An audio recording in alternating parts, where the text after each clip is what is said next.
Sanibonani, nginibingelele ekhaya lamaphupho. Ngiyabezwa abantu abaningi bathi ngingalandi. Ukuthi kubalulekile ukuthi abantu ngibakhumbuze ukuthi besubscribe, bethathe inamba. Ngobani na? Ngoba mina ngiyanisiza ngokuthi nichazeleke nithole ulwazi, nani niyangisiza ngokuthi ninyuse i-channel yami. Kufaka imali lokho, imali yani yokuthenga idatha, ngiphinde ngibuye ngizochazela omunye obuzile.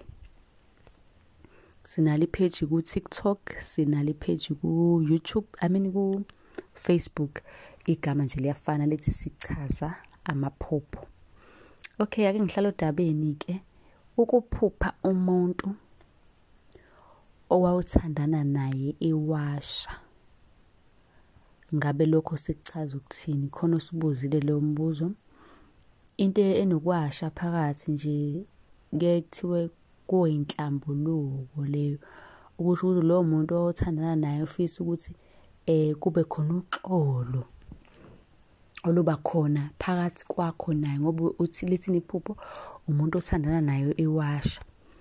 Okusho ukuthi unesifiso sokuthi wena naye nidlulise lokho okwenzeka, nizame ukuthi nixolelane, kodwa kungenzeka ukuthi unokwesaba ngenxa yamaphutha awenza, mhlampe ngenxa yezinto ezanihlukanisa.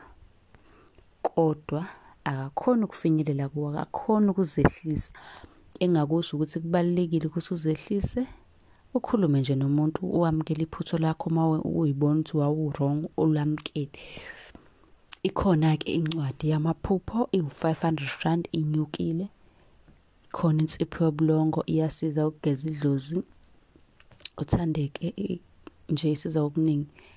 Neminye-ke imithi yesintu eminingi, nensipho kadumba ekhona.